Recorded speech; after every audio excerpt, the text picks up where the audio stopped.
Hello, this is the Unit 2 Test Study Guide. We are going to start off right away, the directions.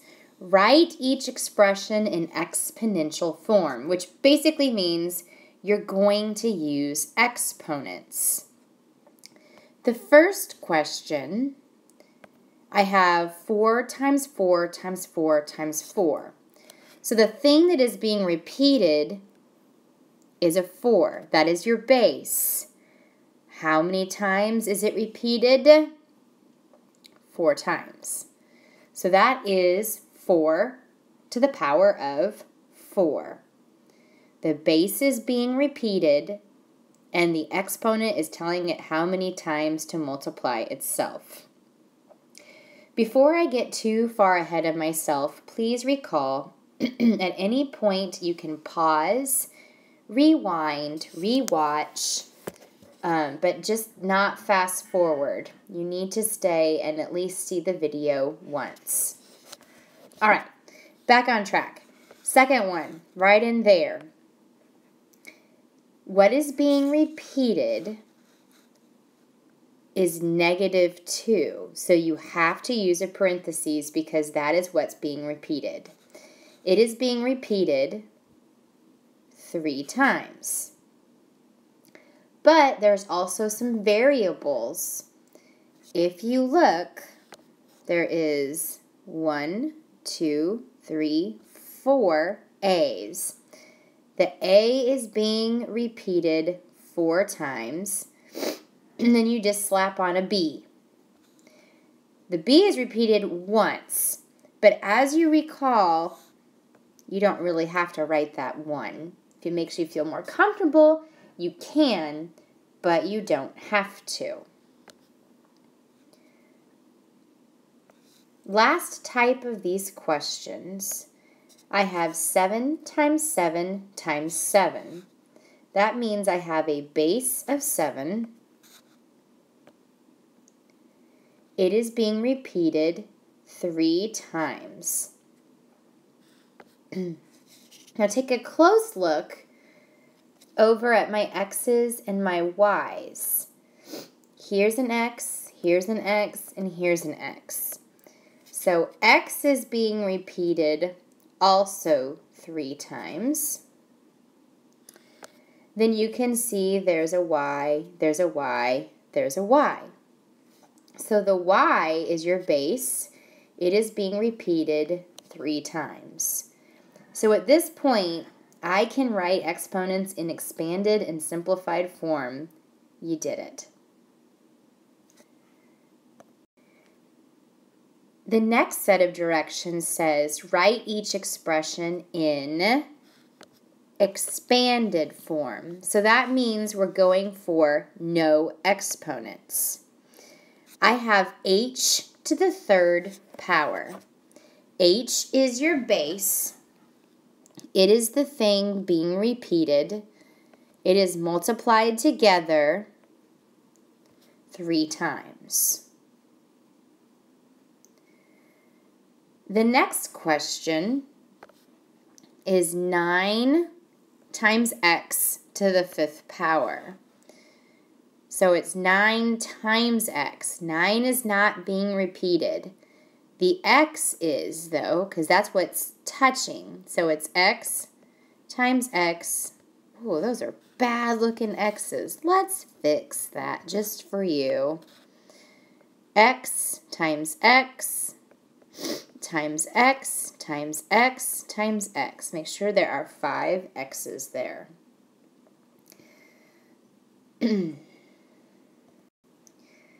The last question I'm going to give myself a little bit of room for. As you can see, I made it really big.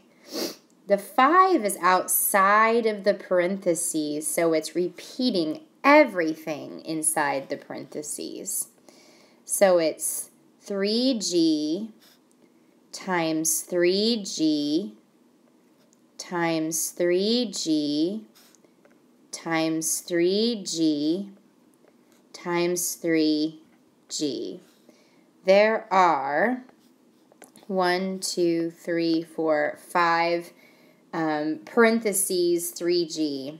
that you're being multiplied together. Our next set of directions, I can know and understand properties of exponents. Simplify each expression.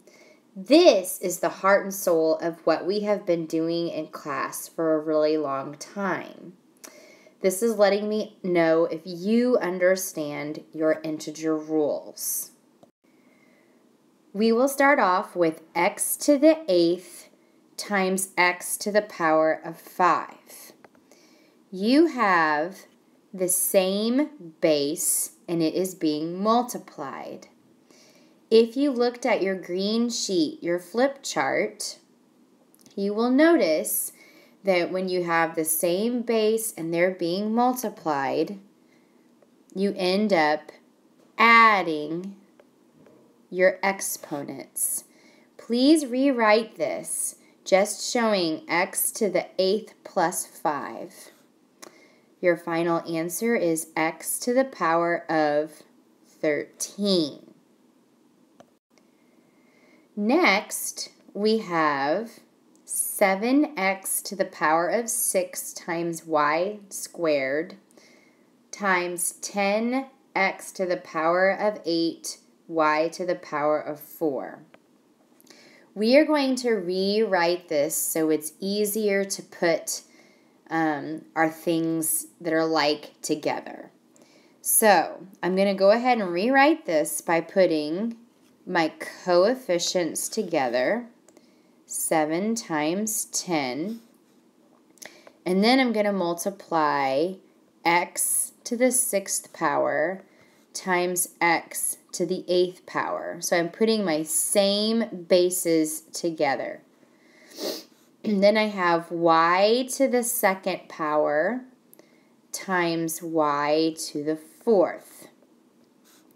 This clearly shows if you have the same base, you add your exponents together. 7 times 10 is 70. Then I have x to the power of 6 plus 8. Again, be glad you're not drawing all of those out. Y 2 plus 4. So your final answer is 70 x to the power of 14, y to the power of 6. There are no negative exponents at this point, so all we have to do is add the exponents together and move on. This is where we have a parentheses and an exponent outside. So when we rewrite this, everything is going to be raised to the power of 2. We're going to start with this 3. So 3 is going to be squared. And the x is also going to be squared. Notice everything got squared. Everything inside the parentheses got raised to the power of 2. That'll get you partial credit, but what you need to understand is that 3 squared is 9, and then I have x to the power of 2. The next question is a similar situation, except what's inside the parentheses already has an exponent of 9. So if it already has an exponent of 9, you include that 8 by multiplying 9 and 8 together. So now you have y to the power of 72. So glad you don't have to write all of that out. So we have dealt with the first row of those questions, but our directions still say simplify, and we're doing that through the properties of exponents. So our next group of questions looks a little bit different. This time I have r to the power of 9 over r to the power of 4. Again, you have a same base, but this time we are dividing. We'll look at your notes and you will see if we are dividing with the same base, we subtract.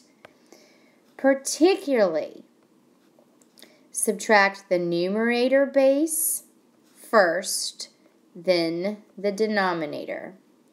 What you should be left is r to the power of 5.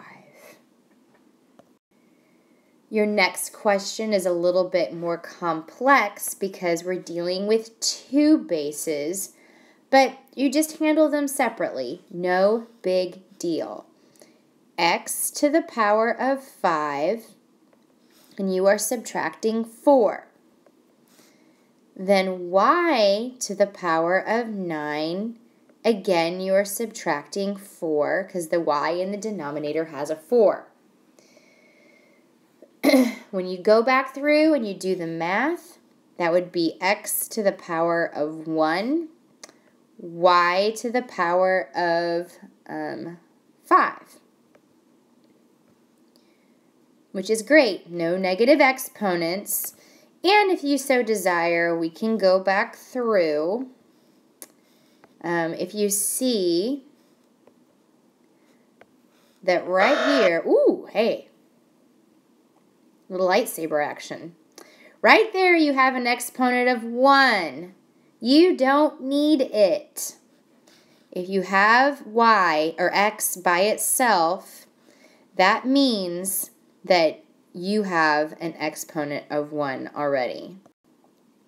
So I'm just going to, well, I was going to erase that, but it won't let me at that point. But just know that 1 is unnecessary. I wouldn't count it off if you put it there. What we have next is 20r to the power of 8, t to the power of 10, over 5r to the power of 3 times t. It has everybody's favorite coefficient. If you just put that in your calculator, type in the ND button. When you type in the ND button, you should get 4. If you wanted to know what the denominator would be, it would be 4 over 1. But this 4 is going to remain in the numerator. It has an exponent of 1. That means it has a positive nature, and the positive nature remains in the numerator. Okay, r to the power of 8 minus 3, t to the power of 10, and as we keep on saying, if it's a number without an exponent right next to it, that means its exponent is 1. Now you go through and you do the subtraction, and you get 4r to the power of 5, t to the power of 9. All positive exponents, so you don't even need to mess with having a denominator. But this one is a little bit different. Here is our coefficient. You would put that in your calculator. 5 over 20. What you end up getting is 1/4. That 1 is going to remain in the numerator and that 4 in the denominator. The rule is, if you have the same base and you are dividing, you subtract your exponents. So I'm going to take x to the power of 1 because this x right in here would have an exponent of 1 minus 2, y to the power of 4 minus 6. You still have 1/4. Again, don't be shy about grabbing your calculator, particularly in a testing situation, so you make sure you get it right. 1 minus 2 is negative 1. Y to the 4th minus 6 is negative 2. As we know, we don't like how that looks because you have negative exponents. So you're going to rewrite that with your negative exponents in the denominator. But recall, you have 1/4. X. Because it was negative 1, you can just write it in the denominator as x. And then y to the power of 2. Your next direction literally says over. Don't miss this. Tomorrow it will say over 2. There is a front and there is a back. Before we move on, I don't have jokes for you this time. I have some random facts. Did you know Maine is the only state that has a one-syllable name? Think about it. Other states, Mississippi, Missouri, New York. Yep, Maine is the only one with one syllable. Here's a gross one for you. Wearing headphones for just an hour could increase the bacteria in your ear by 700 times. Good thing this video is not an hour long. Now we are on to the back side of your study guide, and this has an assortment of questions on it. What happens when an exponent is 0? Time and time again. Anything to the power of 0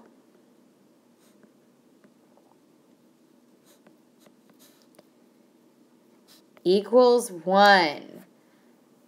Anything to the power of 0 equals 1.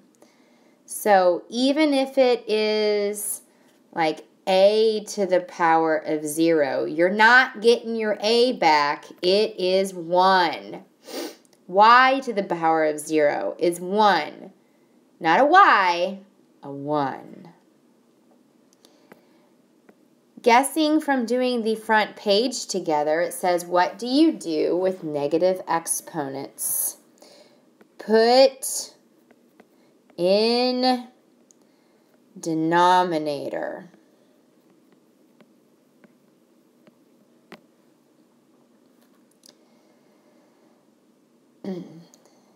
The next 3 questions sort of kind of go along together. What is negative 6 to the power of 8 in expanded form versus what is parentheses negative 6 to the power of 8 in expanded form? What you have is a negative in front. The 8 is telling you how many times the 6 is repeating. So 6 times 6 times 6 times 6 times 6. That's 1, 2, 3, 4, 5, 6, 7, 8 times. But the next question, there is a slight difference, but it's super important. You have parentheses around your negative 6. And the exponent is outside of the parentheses. That means everything inside the parentheses gets repeated. 1, 2, 3, 4, 5, 6, 7, 8. Why are they different? Well, your main thing here, parentheses. The parentheses is letting you know what is inside gets repeated. Hey, did you know that like fingerprints, everyone's tongue print is different?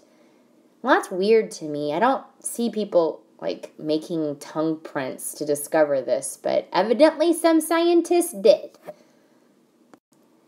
Last part, we have not done this for a while, but this is certainly part of Unit 2. I can understand squares, square roots, cube, and cube roots. We are not approximating them on the number line. We are trying to associate them with a certain number. That little 3 inside what looks to be the square root symbol is asking you a question. It is asking, what times itself is 64?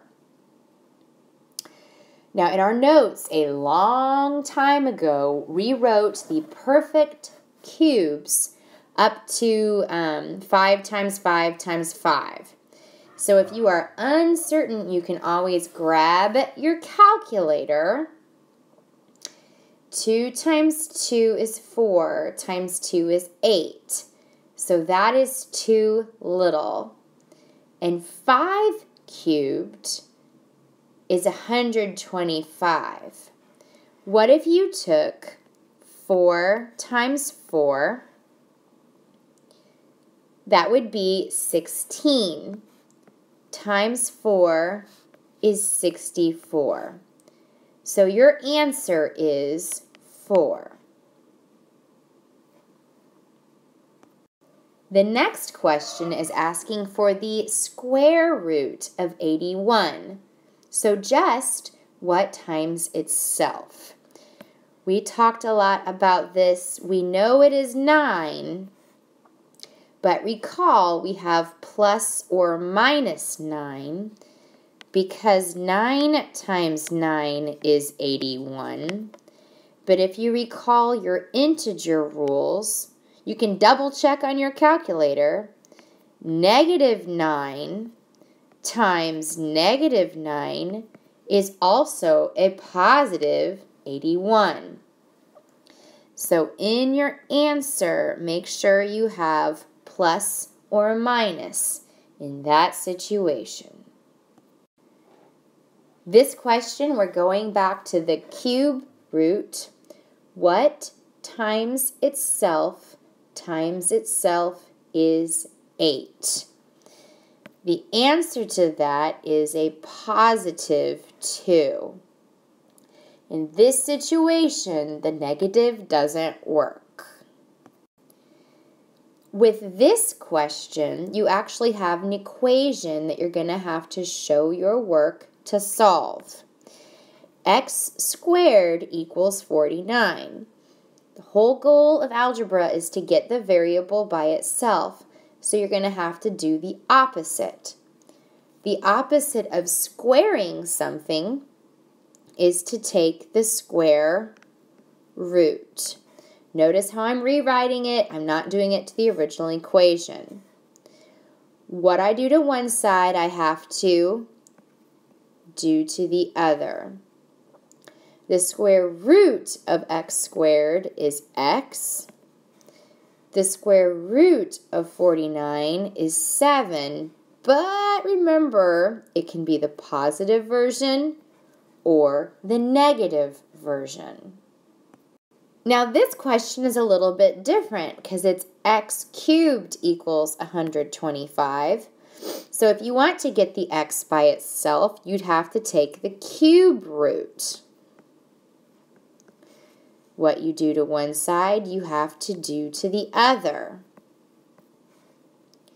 X equals what times itself is 125. Only 5. Because in your calculator, if you took negative 5 times negative 5 times negative 5, you would get negative 125. And that would not work. Our starting number is positive 125. So you have to keep it positive. We are there, folks. We have reached the last question. X cubed equals negative 8. Now recall, what I would like for you to do is when you go home this evening, you can repeat watching this video, and I am going to give you a blank copy of the study guide. I want you to try it on your own without the help of the video, and you're not simply just copying it, you're practicing it to be prepared for tomorrow's test. So when you're done with this, you're going to get a blank study guide. Don't copy. Try doing it without notes, and at the end, check your work. Okay, but back on target. X to the power of 3, we need to get rid of the power of 3, so we do the opposite. We take the cube root. So what I do to one side, I have to do to the other. Please note, your original number is negative 8. So you need to have something that multiplied together is negative 8. That would be negative 2. Negative 2 times negative 2 is a positive 4. But that is only 1 2 of your 2's. If you multiplied 4 by negative 2, you would get your negative 8. Because that is your third negative 2. All right. Nicely done on the study guide. Remember, you need to get some more practice on your own, particularly because these last 6 questions, whoa, they're going crazy. You haven't seen them in a while, and I don't want you to sleep on it and forget how to do it. Get some practice in so you can do awesome tomorrow.